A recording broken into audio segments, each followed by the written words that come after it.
Welcome back दोस्तों। स्वागत है आपके अपना चैनल दोस्तों शमशादुल क्लासेस में। दोस्तों मैं ऐसा करता हूं कि आप लोग स्वस्थ होंगे।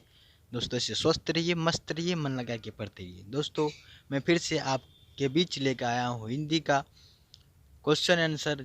तो पिछले वीडियो में आपको श्रम विभाजन जाति प्रथा के लेखक के बारे में और दोस्तों पूरी सारांश के बारे में आपको पूरी गहराई से बता दिए दोस्तों। अगर आप वो वीडियो नहीं देखें तो जाके देख ले। चलिए दोस्तों आज के वीडियो को शुरू करते हैं। सबसे पहले जो क्वेश्चन है दोस्तों वह है, लेखक किस विडंबना की बात करते हैं, विडंबना का स्वरूप क्या है। तो उत्तर लिखा है दोस्तों, लेखक के अनुसार आज के इस ज़माने में भी जातिवाद के समर्थन करने वाले की कमी नहीं है। आज भी लोग समाज में ऊंच नीच, गरीबी अमीरी इत्यादि का भेदभाव करते हैं। दोस्तों विडंबना जो लेखक अपना निंदा जपना रहा है दोस्तों, चिंता कर रहा है कि आज भी जातिवाद के समर्थन करने वाले इस ज़माने में कमी नहीं है दोस्तों। उसके बाद है दोस्तों, जातिवाद के पोषक उसके तर्क में पक्ष में क्या तर्क देते हैं। जातिवाद के पोषकों का तर्क यह है कि आधुनिक सभ्य समाज कार्यकुशलता के लिए सभ्य श्रम विभाजन को आवश्यक मानता है और जाति प्रथा श्रम विभाजन का ही दूसरा रूप है। इसमें कोई बुराई नहीं है दोस्तों। जातिवाद के पोषक उसके पक्ष में जो तर्क देता है लेखक दोस्तों, वो देता है जाति के पोषकों का जो है सभ्य समाज कार्यकुशलता के लिए श्रम विभाजन करता है और जो दोस्तों श्रम विभाजन ही जाति प्रथा श्रम विभाजन का दूसरा रूप है दोस्तों। इसमें कोई बुराई नहीं है दोस्तों। आप तभी समझेंगे जब जाके आप पूरी सारांश वाले वीडियो को देखेंगे दोस्तों। चलिए दोस्तों इसको आप स्क्रीनशॉट ले लीजिए, आप सही से उतार के याद कीजिएगा दोस्तों, तभी हो पाएगा आपसे। और कॉपी पे प्रैक्टिस कीजिएगा लिखने के दोस्तों। तो दोस्तों इसको स्क्रीनशॉट आप ले लीजिए। चलिए दोस्तों, तो दूसरा क्वेश्चन लिखा है दोस्तों, क्वेश्चन नंबर 3 लिखा है दोस्तों, जातिवाद के पक्ष में दिए गए तर्कों पर लेखक की प्रमुख आपत्तियां क्या है। उत्तर लिखा है दोस्तों, जातिवाद के पक्ष में दिए गए तर्कों पर लेखक की पहली आपत्तियां यह है कि जाति प्रथा श्रम विभाजन के साथ साथ लोगों का भी विभाजन करता है। श्रम विभाजन निश्चय ही सभ्य समाज के लिए आवश्यक है, लेकिन सभ्य समाज में कार्य के साथ साथ लोगों का विभाजन करना सही नहीं है। दोस्तों लेखक कह रहे हैं दोस्तों, ये कह रहे हैं कि आपत्ति जता रही है लेखक दोस्तों कि जातिवाद के पोषकों में दिए गए तर्क की पहली आपत्ति यह है दोस्तों, लेखक के जाति प्रथा श्रम विभाजन के साथ साथ लोगों का विभाजन भी करता है हमारे समाज में। कि लेखक कहता है श्रम विभाजन निश्चय ही अच्छी बात है कि अलग अलग सभी को काम देना चाहिए, मगर लोगों को जो है कार्य के साथ कार्य के हिसाब से नहीं बांटना चाहिए। यही आपत्ति लेखक जता रहे हैं दोस्तों। और ये क्वेश्चन में आपको यही आंसर को लिखना है। तो दोस्तों आप इसको समझ चुके होंगे सही तरीक़ा से दोस्तों, तो आप स्क्रीनशॉट ले लीजिए दोस्तों। मैं फिर से ये कहना चाहूँगा कि अगर आप पिछले वाले सारांश वाले वीडियो और लेखक का परिचय वाले वीडियो नहीं देखे हैं दोस्तों, तो जाके ज़रूर देखें, तभी ये सारे क्वेश्चन को आप समझ पाइएगा दोस्तों। अगर नहीं तो दोस्तों इसको आप वीडियो को स्क्रीनशॉट ले लीजिए और कॉपी पर उतार के दोस्तों आप लिखने का प्रैक्टिस जरूर कीजिएगा, क्योंकि दोस्तों ये सारे क्वेश्चन जो है बहुत ही भिविया है और हर बार परीक्षा में पूछे जाते हैं दोस्तों। तो चलिए दोस्तों बढ़ते हैं अगले क्वेश्चन की ओर। इसको आप स्क्रीनशॉट ले लीजिएगा दोस्तों। जो लिखा है दोस्तों वो लिखा है, जो क्वेश्चन नंबर 4 है दोस्तों, तो उसके बारे में जानते हैं। लिखा है दोस्तों, जाति भारतीय समाज में श्रम विभाजन का स्वाभाविक रूप क्यों नहीं कही जा सकती है। उत्तर लिखा है दोस्तों, भारतीय समाज में जातिवाद के आधार पर श्रम विभाजन अस्वाभाविक है, क्योंकि जातिगत श्रम विभाजन श्रमिकों को रुचि अथवा कार्यकुशलता के आधार पर नहीं होता, बल्कि मां के गर्भ से ही श्रम विभाजन कर दिया जाता है। काम के अरुचि होने के कारण आदमी सही ढंग से काम नहीं कर पाता है। इसके कारण गरीबी और बेरोजगारी का बढ़ावा होता है। दोस्तों हमारे भारत में ऐसी प्रथा है जो मजदूर के अरुचि यानी जिस काम में उसका मन लगता है तब भी वही काम देता है। ये जो है श्रम विभाजन माँ के गर्भ से ही किया जाता है कि इस जाति में तुम पैदा लिए हो, इसी जाति का तुम काम करोगे। तो तो इसी कारण दोस्तों उसको ना उस काम में मन लगता है ना दिल लगता है, इसीलिए काम दोस्तों सही ढंग से वो व्यक्ति काम उसमें उस काम को नहीं कर पाते हैं, जो दोस्तों वो बेरोज़गार हो जाते हैं।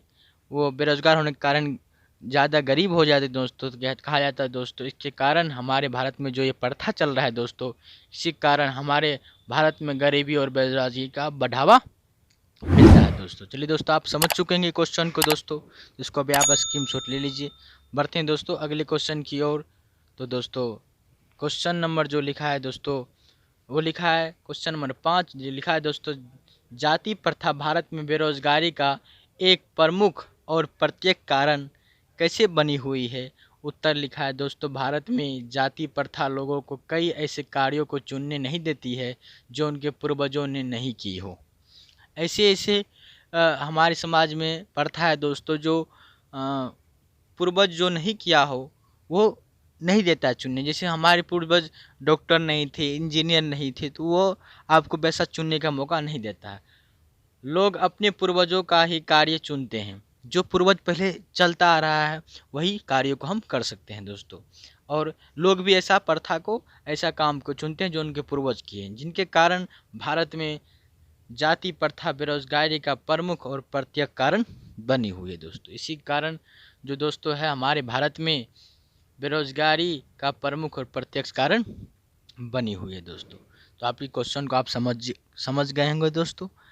अगर नहीं समझे तो हम तो बार बार कह रहे हैं आपसे दोस्तों, इसको स्क्रीनशॉट ले लीजिए और कॉपी पर उतार के दोस्तों सही से आप एक बार देख लीजिए और पढ़ लीजिए दोस्तों।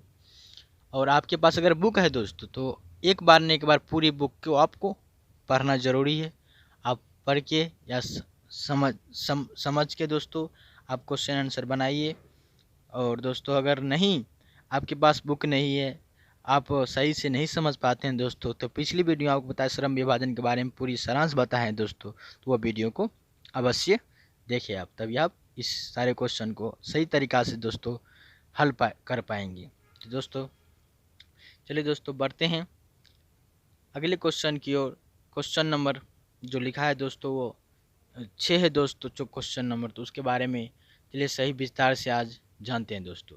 लिखा है दोस्तों, लेखक आज के उद्योगों में गरीबी और उत्पीड़न से भी बड़ी समस्या किसे मानते हैं और क्यों मानते हैं। जब दोस्तों लेखक हमारे उद्योगों गरीबी और उत्पीड़न से बड़ी समस्या किसे मानते हैं और क्यों मानते हैं, बस उसके बारे में जानते हैं दोस्तों। इस क्वेश्चन के आंसर लिखा है दोस्तों, उत्तर लिखा है, लेखक के अनुसार आज के उद्योगों में गरीबी और उत्पीड़न इतनी बड़ी समस्या नहीं है जितनी यह कि बहुत से लोग निर्धारित कार्यों को अरुचि के साथ मजबूरी में करते हैं। मजबूर हो के जिस काम में उसको दिल दिमाग नहीं लगता है तब भी उस काम को मजबूरी वश करते हैं। यही लेखक का सबसे बड़ी गरीबी और उत्पीड़न से बड़ी समस्या उनके लिए बनी हुई है दोस्तों। ऐसी स्थिति में मनुष्य को दुर्भावनाओं से ग्रस्त होकर कम काम करने का प्रेरित करता है। ऐसी स्थिति में कुशलता जो होता है दोस्तों वह सही ढंग से नहीं प्राप्त हो पाता है और नहीं कर पाता है दोस्तों। चलिए दोस्तों इस क्वेश्चन को आप सही तरीके से स्क्रीनशॉट ले लीजिए दोस्तों। मैं ऐसा करता हूं कि सारी क्वेश्चन को आप सही आसानी से समझ चुके होंगे दोस्तों। अगर नहीं समझे हैं दोस्तों तो आपके पास बुक होगा, एक बार बुक ज़रूर पढ़े दोस्तों। तो दोस्तों आप वो पिछले वाले वीडियो नहीं देखें तो ज़रूर देखें। तो उसके बाद दोस्तों मैं अगले क्वेश्चन की ओर बढ़ रहा हूं दोस्तों। जो क्वेश्चन लिखा है वो लिखा है दोस्तों क्वेश्चन नंबर 7। तो लिखा है दोस्तों, लेखक ने पाठ में किन प्रमुख पहलुओं से जाति प्रथा को एक हानिकारक प्रथा का रूप दिखाया है। दोस्तों उत्तर लिखा है दोस्तों, इस पाठ में लेखक ने कई पहलुओं से जाति प्रथा को हानिकारक प्रथा बताया है, जिसमें आर्थिक और रचनात्मक पहलू सबसे प्रमुख है दोस्तों। पाठ में लेखक ने प्रमुख पहलू जो बताया है दोस्तों, है ना, जाति प्रथा का हानि का प्रमुख पहलू जो दिखाया है दोस्तों, वो सबसे पहले दिखाया है दोस्तों कि आर्थिक और रचनात्मक, ये दिखाया तो बहुत दोस्तों, मगर ये दो प्रमुख है, आर्थिक और रचनात्मक, ये दो सबसे प्रमुख है कि जाति प्रथा हानिकारक प्रथा है। ये दो चीज़ को लेकर दोस्तों ये बताया है डॉक्टर भीमराव अम्बेडकर दोस्तों कि इस पाठ में लेखक ने कई पहलुओं से जाति प्रथा को हानिकारक बताया है, जिसमें आपको बता दिए दो ही है ना। तो चलिए दोस्तों इस बढ़ते हैं अगले क्वेश्चन की ओर। क्वेश्चन नंबर 8 दोस्तों लिखा है, सच्चे लोकतंत्र की स्थापना के लिए लेखक ने किन विशेषताओं को आवश्यक माना है। उत्तर लिखा है दोस्तों, लेखक के अनुसार एक सच्चे लोकतंत्र स्वतंत्रता, समानता, भाईचारा पर आधारित होना चाहिए।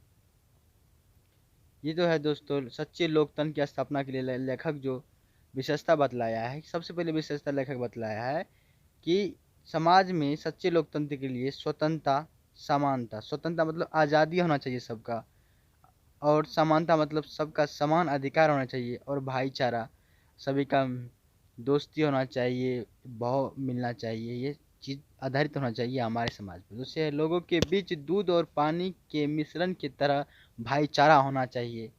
समाज में सभी रीति रिवाज एवं सभी वर्ग का सम्मान भागीदारी होना चाहिए। लेखक के अनुसार यह सारा चीज़ रहने पर ही हमारा समाज लोकतंत्र बन सकता है। यही सारा विशेषताएं के लिए लेखक ने लोकतंत्र को आवश्यक माना है दोस्तों। ये सारे चीज़ जब हमारे समाज में रहेंगे उपस्थित दोस्तों, तभी हमारे समाज लोकतंत्र बन सकते हैं। ये हमारे भीमराव लेखक जो इस पाठ के हैं दोस्तों, डॉक्टर भीमराव अम्बेडकर, ये बता रहे हैं दोस्तों। और आपको ये क्वेश्चन में यही लिखना है। तो दोस्तों आप जो है 1 से लेकर 8 तक क्वेश्चन जो था वो सारे क्वेश्चन को दोस्तों बहुत ही आसानी तरीके से समझे होंगे। और दोस्तों अगर नहीं समझे हैं दोस्तों तो आप सही से फिर से एक बार वीडियो रिपीट कर लीजिएगा, रिपीट करके देख लीजिए दोस्तों। चलिए दोस्तों मिलते हैं अगले वीडियो के साथ, अगले सोच के साथ। तब तक के लिए दोस्तों जय हिंद।